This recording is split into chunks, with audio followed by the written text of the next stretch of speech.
김제시는 민선 7기 1년 성과와 전망에서 계층과 세대를 초월한 양질의 김제형 일자리 2,600여 개를 창출했다고 자평했습니다. 목표의 89%를 달성했지만 일자리 창출 내용에 대해 논란이 일고 있습니다. 서남권 추모공원으로 향하는 도로 한편에 불법 폐기물이 방치돼 있습니다. 정읍시의 이미지를 훼손할 수 있다는 우려도 나오고 있습니다.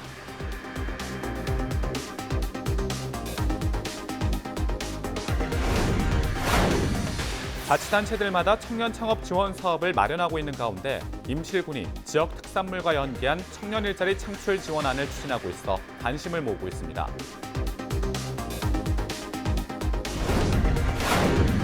정읍시는 그동안 추진해온 축산 테마파크 안 소싸움장 건립 계획을 백지화한다고 밝혔습니다.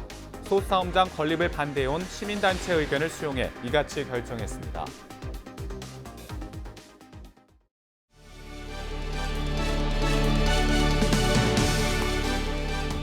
시청자 여러분 안녕하십니까? 헬로티비 뉴스 전북입니다. 첫 소식입니다. 김제시는 민선 7기 1년 성과와 전망에서 계층과 세대를 초월한 양질의 김제형 일자리 2,600여 개를 창출했다고 자평했습니다. 박준배 시장이 공약한 일자리 3,000개 가운데 벌써 89%를 채운 수치인데요. 어떻게 가능했던 걸까요? 정명기 기자입니다. 김제시 성덕면의 한 마을에 관. 마을 환경을 관리하는 이른바 마을 환경 지킴이를 찾아 나섰습니다. 마을 환경 청소한 사람 지킴이라고 계신다는데 지금 마을에 한 분씩 계신다고 하는데 어느 동네 와까지 그래요? 김제 지역 대부분 마을에 한 분씩 활동하고 있습니다. 부장님이 아닐까? 아 그래 잘 모르시나요? 예. 아 잘 모르겠는데. 예. 김제시는 65살 이상 어르신을 뽑아 분리수거대와 같은 환경 기초시설을 관리하고 쓰레기 투기 등을 계도하는 업무를 맡겼습니다.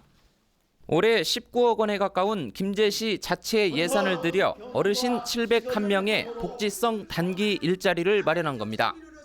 이 밖에도 노인 사회활동 지원 사업 등 단기 알바성 일자리는 민선 7기 들어 1,800여 명에 이릅니다. 9개월이에요, 9개월. 네, 3월에서 11월까지. 김제시가 최근 발간한 직원 교육 자료입니다. 민선 7기 1년 성과와 전망을 담은 책자엔 무려 2,664명의 일자리를 새로 만들었다고 홍보합니다. 박준배 시장이 공약한 일자리 3,000개 가운데 벌써 89%를 채운 셈입니다. 여기엔 정부 지원 아래 민선 7기 이전부터 이어가는 사업도 포함됐습니다. 일자리를 마을 환경 지킴이제 청년들의 아리아, 신중년 취업 지원 등을 실시하고 있습니다. 지난 시간 경제 도약을 위한 기반을 착실히 쌓아 올렸고 신성장 동력 산업을 창출해 지역 경제 대도약도 전망합니다. 그래놓고 박 시장은 시민이 체감할 수 있는 시기는 기약하지 못합니다. 경제 한국이라고 하지 않습니까? 이게 북한이 열리지 않으면 지금 한국 경제도 어려운 적이기 때문에 저도 이건 경제도약 노력은 하지만 체감을 언제 장담할지.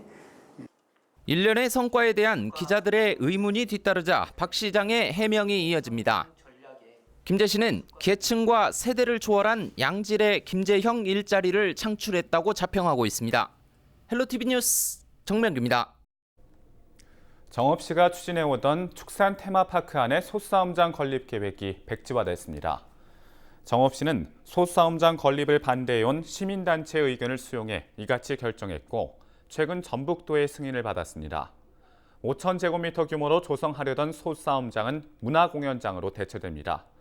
시민단체들은 정읍시의 결정을 환영한다는 뜻을 밝혔습니다. 전라북도 교육청이 전북 지역 자사고인 상산고 부당평가 의혹에 대해 원칙대로 진행했다고 반박했습니다. 전라북도 교육청은 보도자료를 통해 이번 상산고의 자사고 지정 취소에는 문제가 없었다고 밝혔습니다. 도교육청은 상산고는 지난 2014년과 2017년 감사에서는 모두 5건의 지적사항으로 감점을 받았으며 이를 토대로 자사고 지정 평가를 진행했다고 설명했습니다.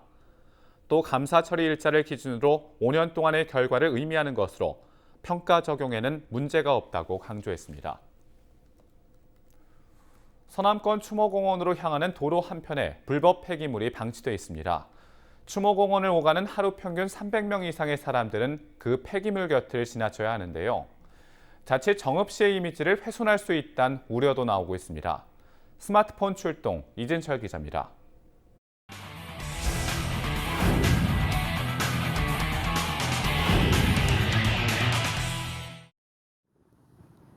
정읍시 감곡면입니다. 이 좁은 도로는 서남권 추모공원으로 가는 주 통로입니다. 도로를 따라 올라가다 보니 방치된 폐기물이 눈에 띕니다. 쓰레기가 쌓여있는 현장으로 내려와 봤습니다. 지금 제 뒤에 보이는 것처럼 많은 양의 쓰레기가 쌓여있는 것을 볼 수가 있는데요. 과연 어떤 종류의 쓰레기들이 이렇게 방치되고 있는지 직접 확인해 보겠습니다. 이곳을 살펴보면 이렇게 일반 가정에서 흔히 볼 수 있는 압력밥솥이 놓여져 있습니다. 그리고 공업 현장에서 볼 수 있는 플라스틱 관까지 버려져 있는 것을 볼 수가 있는데요. 다른 쓰레기 더미에는 어떤 쓰레기가 있는지 한번 살펴보겠습니다. 이곳에 보이는 쓰레기는 좀 특이합니다. 철사로 묶여져 있는 쓰레기가 다량으로 있는데요. 이쪽을 보시면은 종이컵과 플라스틱 병이 어떤 비닐 봉지에 쌓여져 있는 것을 볼 수가 있습니다. 이 쓰레기 더미가 있는 현장에 한 가지 특징이 있습니다. 바로 쓰레기 더미마다 덩쿨이 우거져 있는데요. 이 덩쿨이 우거져 있는 것으로 봐서 이곳 쓰레기가 방치된 기간이 오래된 것을 짐작해 볼 수 있습니다. 인근에 사는 주민은 쓰레기가 방치된 지 오래됐다고 말했습니다. 얘가 와고 전에도 오기 전부터 저기 하고 이렇게 저기 하게 보면 거기가 있더라고. 막뭐 쓰레기도 아니고 뭐 또 뭐 플라스틱 종류 막 그런 거 있어. 방치된 폐기물을 이 장소로 누가 가져다 놨는지는 불분명한 상황입니다.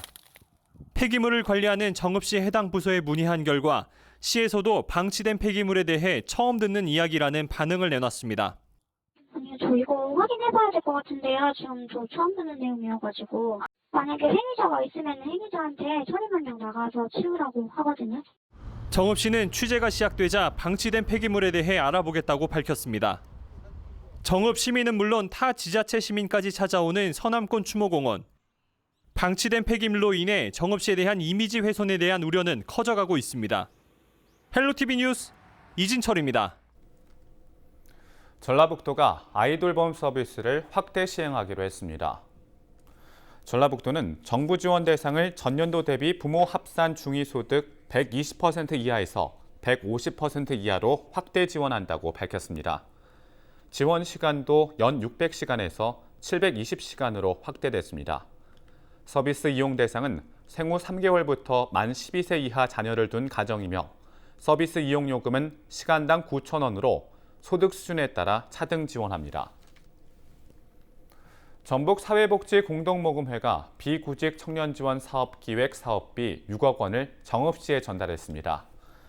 이번에 모금을 전달받은 정읍사회복지관은 기획사업인 비구직 넷 청년지원 사업에 공모한 결과 최종 수행기관으로 선정됐습니다. 청년지원 사업은 2019년 6월부터 2022년 5월까지 최대 3년 동안 총 6억 원을 정읍시에 거주하는 만 20에서 34세 니트족 청년 40명에게 지원합니다. 니트족은 일하지 않고 일할 의지도 없는 청년 무직자를 뜻하는 신조어입니다. 자치단체들마다 청년 창업 지원 사업을 마련하고 있는데요. 임실군이 지역 특산물과 연계한 청년 일자리 창출 지원안을 추진하고 있어 관심을 모으고 있습니다. 김남호 기자가 취재했습니다. 임실군 치즈마을에 있는 한 사냥 목장입니다. 청년 창업을 준비 중인 25살 심재민 씨는 이 목장에서 부모님과 함께 치즈와 요거트를 생산하고 있습니다. 부모님을 돕고 있는 재민 씨는 무염 치즈를 이용해 반려견 간식 아이템 개발에 나서고 있습니다. 임실 지역 특산물인 임실엔 치즈와 연계해 새로운 창업을 준비 중입니다.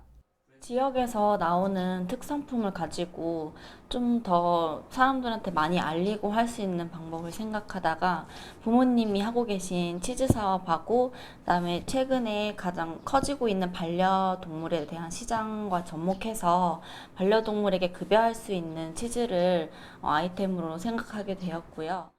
지역 특산물을 활용해 새로운 창업을 준비하고 있지만 실제 생산과 판매처를 마련해야 하는 과제는 남아 있습니다. 이런 좋은 제품은 많이 있지만 소비자들이 많이 알지 못하는 경우가 많기 때문에 그 부분에 대한 홍보 지원이 많이 이루어졌으면 좋겠다고 생각합니다. 청년 창업가들이 지역 특산물을 알릴 수 있는 사업 아이템을 발굴하고 있다는 소식이 알려지면서 임실군도 지원책 마련을 검토할 예정입니다. 청년 창업을 위한 정책을 다양하게 마련하고 있습니다. 특히 지역 특산품을 활용한 청년 창업인들을 위한 지원하는 지원책을 확대해 나갈 계획입니다. 미래 창업을 희망하는 청년들을 지원하겠다고 선언한 임실군. 청년 창업을 육성하면서 지역 특산품 판매도 확대할 수 있는 지원안이 마련될 수 있을지 관심이 모아지고 있습니다.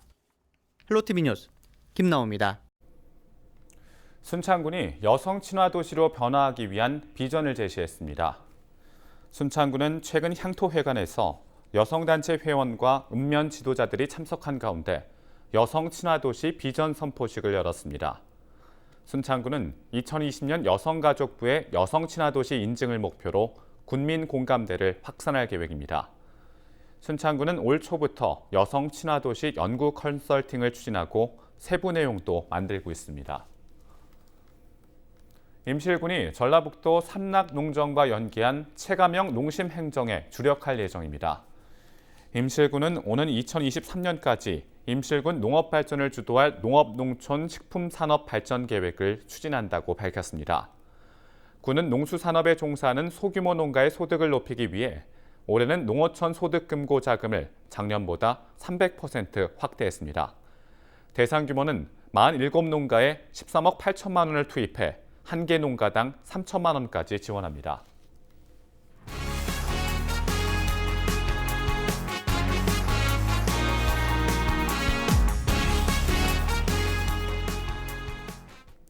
남원시는 여름철 물놀이 안전사고 예방을 위해 물놀이 관리 지역에 안전관리 요원을 배치하기로 했습니다. 남원시는 여름 휴가철인 7월부터 8월까지 2개월간을 물놀이 안전관리 집중대책 기간으로 설정했습니다. 시는 이 기간 동안 물놀이 관리 지역 전수조사와 물놀이 위험구역 지정, 안전관리 요원 배치 등 안전사고 예방에 나서기로 했습니다. 여름철 피서객들이 안전하게 물놀이를 즐길 수 있도록 안전사고 예방에 힘써 나가겠습니다.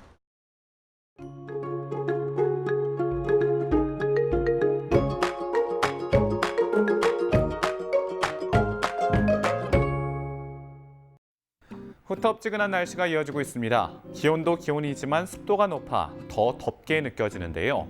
우리 지역 한낮에는 기온이 31도까지 올라 더위가 기승을 부리겠습니다. 보건과 농업, 축산업과 산업 등의 피해가 가지 않도록 미리 대비를 잘 하셔야겠습니다. 주간 날씨입니다. 당분간 맑은 날들이 이어지면서 주 후반으로 갈수록 더 더워지겠습니다. 주말에는 남부와 제주도에 장맛비가 다시 한번 내릴 것으로 전망됩니다. 바다 날씨입니다. 바다의 물결은 0.5에서 1m로 다소 낮게 일겠지만 천문조에 의해 바닷물 높이가 높겠습니다. 만조시 저지대에서는 침수 피해가 없도록 철저히 대비를 하셔야겠습니다. 전국 날씨입니다. 낮 동안 서울이 32도, 경북이 33도로 오르면서 후텁지근하겠습니다. 날만 더운 게 아니라 자외선과 오존지수까지 높게 치솟겠는데요. 장시간 야외 활동은 되도록 피하셔야겠습니다. 노약자분들은 기온이 크게 오르는 오후 2시에서 5시 사이 외출을 자제해 주시고 틈틈이 수분을 섭취해 주시길 바랍니다. 지금까지 날씨였습니다.